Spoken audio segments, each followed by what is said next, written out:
देखो दोस्तों, मैं आपको पाठ एक जग जागो जीवन के प्रभात के शब्दार्थ बताने जा रही हूँ। प्रभात मतलब सवेरा, चेतना और जागरण के कविता में प्रयुक्त है। वसुधा पृथ्वी, हिमकण बर्फ के कण, ओछोग दुख, अरुणगत लालिमा युक्त शरीर, तम नयनों की तरह अंधकार नेत्र रूपी किरणदल के समूह, मलय वात शीतल मंद और सुगंधित हवा, रजनी रात, कलरव पक्षियों का चहचहाना। कविता में जागरण के अर्थ। अरुणाचल पूर्व दिशा, चल रही बात, चर्चा हो रही पाठ से।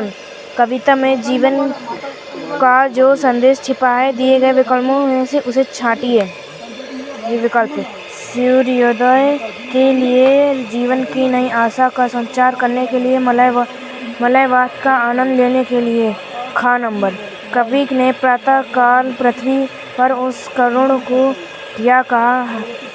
कवि ने प्रातःकाल पृथ्वी पर ओस करुण को दुख भरे आंसू कहा है। उषा द्वारा ओस बटोरने का क्या आशा है? उषा द्वारा ओस बटोरने का आशा है कि उषा के आने पर दिन की गर्मी से ओस समाप्त हो जाती है। इसी प्रकार जागरण और सक्रियता के कष्ट दूर हो जाते हैं। भाव स्पष्ट कीजिए।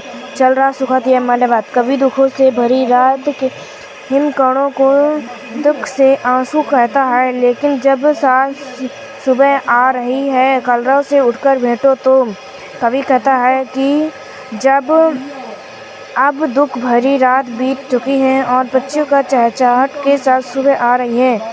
रजनी की लाश स्पर्श करने के लिए नीचे 4 अर्थ दिए गए हैं। इनमें से सही उत्तर छांटकर लिखिए। अंधकार, शर्म, दुख, आलस्य। का नंबर: अंधकार। भाषा की बात। कविता की 2 पंक्ति को पढ़िए।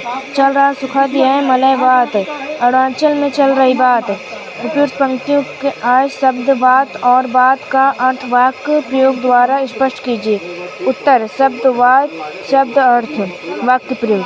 शब्द बात, बात। अर्थ: हवा, बातचीत, चर्चा। वाक्य प्रयोग: आज पूर्व दिशा में शीतल वात चल रही है। आप भी अपने मन से कुछ भी लिख सकते हैं। आज विद्यालय में 15 अगस्त के बारे में बात हो रही है। ये आप कुछ भी लिख सकते हैं। गा नंबर: अरुणाचल, अरुण धन अंचल के योग से अरुणाचल शब्द बना है। इसी तरह नीचे दिए गए शब्दों में अंचल शब्द जोड़कर लिखिए। हिम उत्तर पूर्व, सोना कोयला नीला। हिम अंचल हिमांचल, उत्तर अंचल उत्तरांचल, पूर्व अंचल पूर्वांचल, सोनांचल सोनांचल।